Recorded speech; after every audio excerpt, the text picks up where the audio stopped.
دونوں کے لیے تیار ہیں، چوائس آپ کی ہوگی۔ وزیر اعظم کا نریندر مودی کو واضح پیغام، مسٹر مودی دوبارہ ایسی حرکت کی تو منہ کی کھاؤ گے، دوبارہ حملہ کیا تو ہمیں تیار پاؤ گے، جو کچھ بھارت کا بچا ہے وہ بھی نہیں بچے گا۔ وزیر اعظم کا جارحانہ انداز، افواج پاکستان نے دشمن کے گھمنڈ اور غرور کو خاک میں ملا دیا، بہادر سپوتوں نے دشمن کو 1 انچ بھی آگے نہیں بڑھنے دیا۔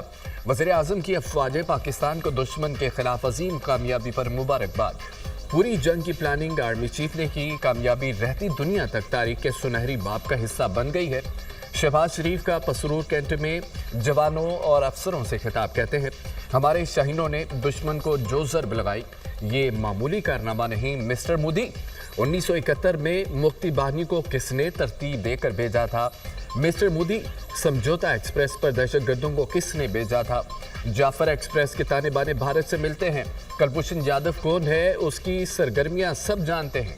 مسٹر مودی اپنے گریبان میں جھانکو، ہمیں بھاشن مت دو، پانی ہماری ریڈ لائن ہے۔ مسٹر مودی پانی کا بات کریں، وزیر اعظم کی نریندر مودی کو مذاکرات کی پیشکش۔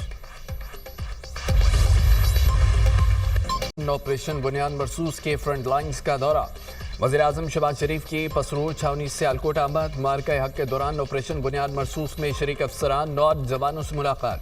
پاک بھارت جنگ اور کور کی موجودہ آپریشنل تیاریوں بارے جامع بریفنگ۔ وزیر اعظم نے آپریشن بنیاد مرصوص کے دوران فوجیوں کی غیر معمولی بہادری اور پیشہ ورانہ مہارت کو سراہا۔ مارکہ حق میں افواج پاکستان کی شاندار کارکردگی کو خراج تحسین۔ Army chief general Asim Munir اور air chief marshal Zaheer Ahmed Babar Sidhu بھی ہمراہ تھے۔ وفاقی وزراء اسحاق ڈار، خواجہ آصف حسن، اقبال عطا تارڑ بھی ہمراہ تھے۔ وزیر اعظم کی آمد پر آرمی چیف اور کور کمانڈر گجروالا نے استقبال کیا۔ وزیر اعظم آئندہ چند روز کے دوران ایئر بیسز اور نیول بیسز کا 10 کور بھی صدر کے ہمراہ۔ آصف علی زرداری نے بھارتی حملوں میں زخمی پاک فوج کے جوانوں اور شہریوں کی عیادت کی، جوانوں کی بہادری، قربانی، حب الوطنی کو سراہا۔ اپنے بہادر جوانوں کی قربانیوں پر فخر ہے، پوری قوم اپنے سپاہیوں اور شہریوں کی قربانیوں کو سلام پیش کرتی ہے۔ پاکستانی قوم نے دشمن کی جارحیت کا ڈٹ کر مقابلہ کیا۔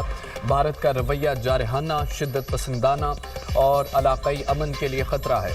ہندوتوا نظریے سے پورے خطے کی سلامتی کو شدید خطرات ہیں۔ پاکستان کی خود مختاری قومی سلامتی پر کوئی آنچ نہیں آنے دیں گے۔ پوری قوم کسی بھی جارحیت سے نپٹنے کے لیے متحد، پرعزم اور ہوشیار ہے۔ پاکستان ہر قسم کی جارحیت کا منہ توڑ جواب دینے کی مکمل صلاحیت رکھتا ہے۔ صدر زرداری کی گفتگو۔ دوحہ ایئرپورٹ پر امیر قطر شیخ تمیم نے ڈونلڈ ٹرمپ کا استقبال کیا۔ شاہی محل آمد پر امریکی صدر کو گارڈ آف آنر پیش۔ امریکہ و قطر کے درمیان دفاعی تعاون بڑھانے کا معاہدہ۔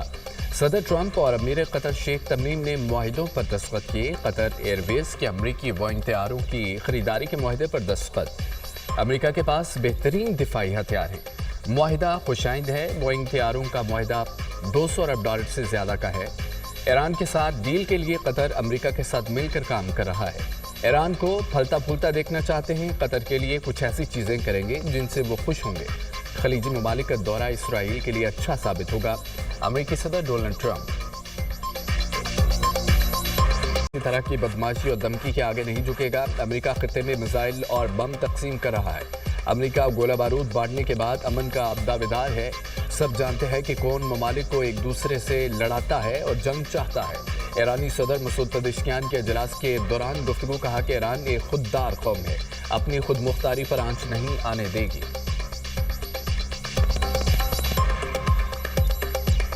وزیر خارجہ کی ترکی آمد، یوکرینی ہم منصب سے ملاقات۔ روسی وفد بھی یوکرین سے براہ راست بات چیت کے لیے ترکیہ پہنچ گیا۔ وفد میں مشیر، روسی صدر، اعلیٰ عسکری، سفارتی، انٹیلیجنس حکام شامل ہیں۔ یوکرینی صدر روس کے ساتھ براہ راست مذاکرات کے لیے ترکیہ پہنچیں گے۔ صدر ٹرمپ روس یوکرین مذاکرات میں شرکت کے لیے ترکیہ نہیں جائیں گے۔